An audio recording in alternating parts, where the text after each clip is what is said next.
ሦስቱ ዛፎች። በአንድ ኮረብታ ጫፍ ላይ የተተከሉ 3 ዛፎች ነበሩ። እነዚህ ዛፎች የወደፊት ተስፋቸውና ህልማቸው ምን እንደሆነና ምን መሆን እንደሚፈልጉ መወያየት ጀመሩ። የመጀመሪያው ዛፍ ታላቅ ንጉሥ የሚተኛበት አልጋ ለመሆን እመኛለሁ። ዙሪያዬን በልዩ ቅርጽ ተሰርቼ ሰው ሁሉ እንዲያከብረኝ፣ ዝናዬ እንዲነገር እፈልጋለሁ አለ። ሁለተኛው ዛፍ ይህን ሲሰማ የራሱን የተለየ ምኞት ተናገረ። እኔ ደግሞ የምጓጓው ታላቅ መርከብ ሆኜ ለመሰራት ነው። በዓለም ላይ እጅግ ዝነኛ የሆኑ ነገሥታት በእኔ ላይ ተሳፍረው እንዲሄዱና ከጥንካሬ የተነሳ ሰዎች እኔ ላይ በመሳፈራቸው ያለ ስጋት እንዲጓዙ ነው የምፈልገው አለ። መርከብ ሆኖ በባህር ላይ ሲንሳፈፍ በዓይነ ሕሊናው እየታየው። ሦስተኛው ዛፍ ግን ዛፍነቴን ብተው ያንዘፍዝፈኝ አለ።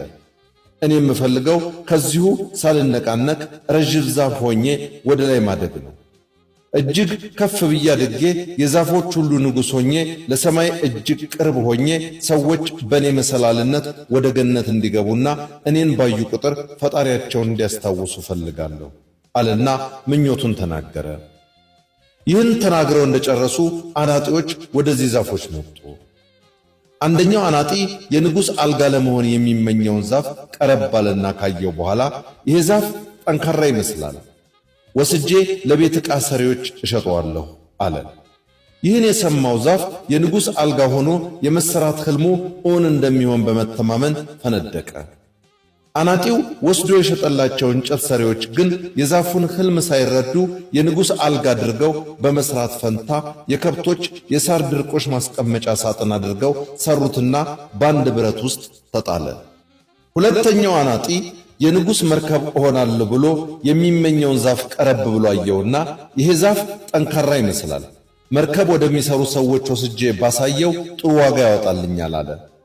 ዛፉ ስለተሰመረ ብሎ ተደሰተ። ሆኖም መርከብ ሰሪዎቹ ምኞቱን ሳያውቁ ቆራርጠው በርከት ያለ የዓሣ ማጥመጃ ጀልባዎችን ሰሩበት። መርከብ እሆናለሁ ብሎ የተመኘው ይህ ዛፍ ዓሣ አጥማጆችን ጭኖ እየተንሳፈፈ የንጉሥ መርከብ ሲያልፍ ተመልካች ሆነ። ሦስተኛውን ዛፍም በመጥረቢያ ሲቆርጡት የዛፎች ንጉሥ ሆኖ ከፍ ብሎ የማደግ ሕልሙን አብረው ቆረጡት። ከብዙ ዓመታት በኋላ አንዲት የጸነሰች ብላቴና ከአንድ አረጋዊ ጋር ቤተልሔም በሚባል የይሁዳ ከተማ መጣች። በወቅቱ የማደሪያ ስፍራ ስላልነበር በከብቶች በረት ውስጥ ለማደር ገቡ። ጸንሳ የነበረችውንም ልጇን በበረት ውስጥ ወለደችው። የመኝታ ስፍራ ስላልነበር ሕፃኑን የከብቶች የሳር ድርቆሽ በሚቀመጥበት ሳጥን ውስጥ አስተኛችው። የዚያን ቀን ለተወለደው ሕፃን ከሩቅ የመጡ ነገሥታት ሳይቀር ስጦታን አመጡለት። የንጉሥ አልጋ መሆን ይመኝ በነበረው የዛፍ ሳጥን ሆኖ ቢሰራም የነገሥታት ንጉሥ መኝታ ሆነ። ይህ ከሆነ ከ30 ዓመታት በኋላ የዓሣ ማጥመጃ ሆኖ በተሠራው ጀልባ ላይ ከወትሮ በተለየ ሁኔታ 13 ሰዎች ተሳፈሩበት። የንጉሥ መርከብ ለመሆን የተመኘው ይህ ጀልባ በጀልባነቱ 13 ተሳፋሪዎችን ተሸክሞ ሲማረር በጉዞ መካከል ድንገት ትልቅ ማዕበል ተነስቶ መርከቧን ያናውጻት ጀመረ። ተሳፋሪዎቹ ጀልባውን ለመቆጣጠር ታገሉ። ከመካከላቸው ግን አንዱ ተሳፋሪ ተኝቶ ነበር። ሞገዱ እየባሰ ሲመጣ የትኛውን ተሳፋሪ ስንጠፋ አይገድህምን ብለው ቀሰቀሱት። እሱም ተነስቶ ማዕበሉን ገሰጸው። ጀልባውን ድሮ እንደተመኘው የጫነው የነገሥታት ንጉሥ እንደሆነ ተረዳ።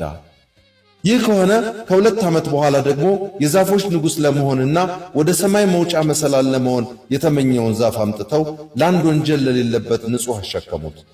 ከተራራ ጫፍ ሲደርሱም ባሸከሙት እንጨት ሰቀሉት። እንደ ተሰቀለ ምድር ለ3 ሰዓት ጨለመች። ብዙ ታምራት ተፈጸሙ። ይህ ዛፍ እንደተመኘው የእጽዋት ሁሉ ንጉሥ ሆነ። ሰዎች በሱ መሰላልነት ወደ ገነት ገቡ። እሱን ያዩ ሁሉ ፈጣሪያቸውን ያስታውሳሉ። በሁላችንም ሕሊና ውስጥ የእነዚህ ዛፎች ሕልም የተበላሸው ገና ያን ጊዜ ወዳላሰቡት ስፍራ ሲጣሉ ነበር።